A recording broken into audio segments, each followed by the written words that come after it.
दोस्तों, मोदी जो ठान लेता है वही देश के अंदर लागू भी करता है। जिस प्रकार नोटबंदी पर रात को 8 बजे आए और नोट को कह दिया अब यह कागज़ का टुकड़ा होगा, इसी प्रकार रात को आएंगे और कहेंगे लोकसभा विधानसभा चुनाव होंगे एक साथ, देश में कर दिया गया है फार्मूला लागू। इस तरह की बातें आने वाली है। चलिए आपको पूरी खबर के साथ बताते हैं माजरा, क्या चल रहा है देश के अंदर माजरा, तो बने रहें हमारे साथ।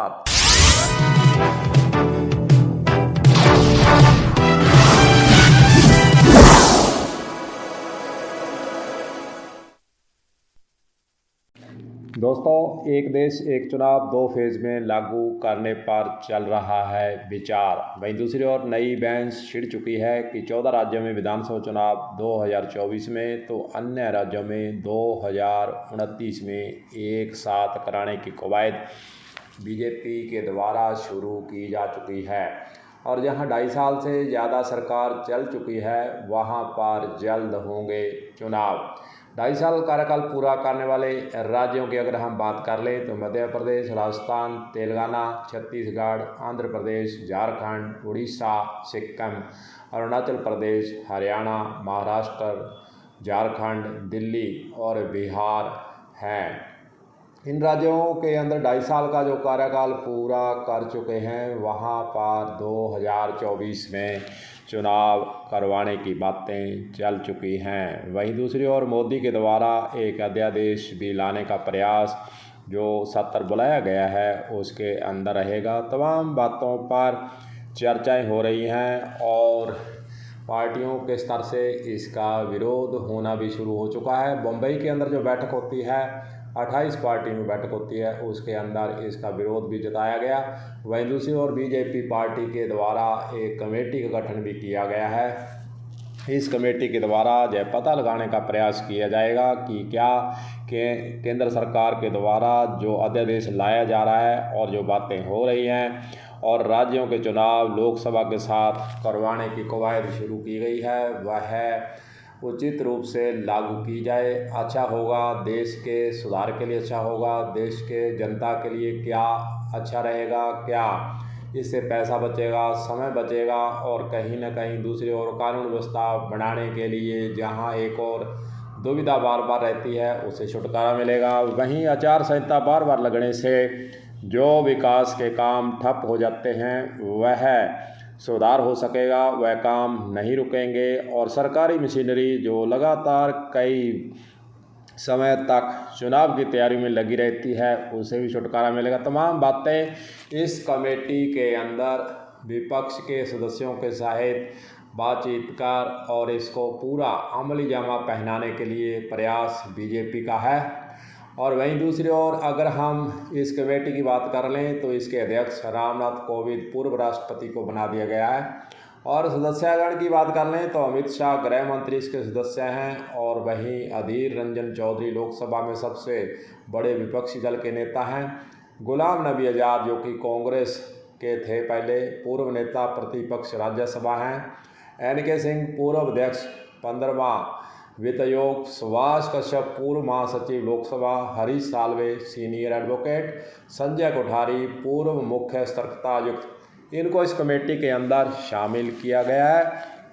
और तमाम तथ्यों को देखते हुए, तमाम बातों को देखते हुए, कानूनी रूप से देखते हुए और सभी विपक्ष के नेताओं के विचार विमर्श और उनसे बातचीत और एक अमली जामा पहनाने के लिए खाका तैयार करने के लिए यह कमेटी बनाई गई है जो कि अपना काम देश के अंदर इस प्रकार करने का प्रयास करे कि सभी जनता को यह फार्मूला अच्छा लगे और देश हित में हो।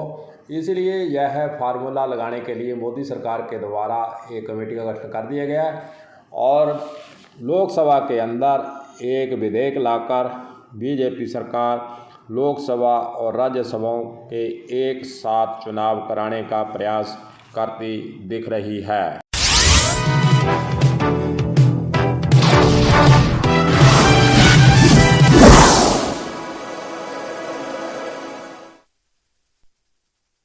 वैसे दोस्तों, पिछला इतिहास अगर देखा जाए तो 1952 से 67 तक लोकसभा और विधानसभा के चुनाव एक साथ होते रहे हैं। यह कोई नई बात नहीं है।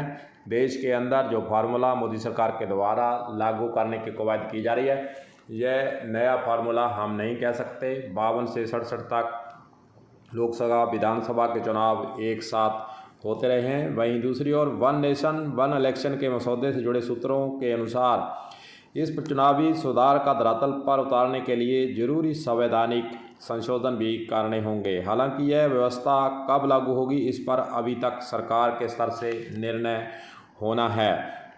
संसदीय समिति कर चुकी है इसकी सिफारिश। 2014 में केंद्र में मोदी सरकार बनने के बाद से देश में एक साथ सभी चुनाव कराने की दिशा में पहला शुरू हो चुकी थी। 2015 में विधि एवं न्याय मंत्रालय से जुड़ी पार्लियामेंट्री स्टैंडिंग कमेटी ने 79वीं रिपोर्ट 2 पेज में वन नेशन वन इलेक्शन को धरातल पर उतारने की वकालत करी हुई है।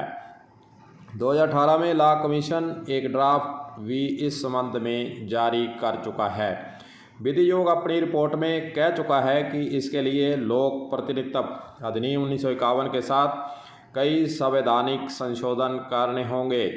विधि आयोग के अनुसार यदि 50% राज्य संशोधनों को अपने यहाँ स्वीकार कर ले तो आसानी से इसे धरातल पर उतारा जा सकता है। इसके लिए राज्य ध्वनिमत से एक साथ चुनाव का प्रस्ताव पास करे, जहाँ फिर संसद के 2/3 सदस्य राजी हो तो संबंधित राज्य इस प्रक्रिया में शामिल हो सकता है।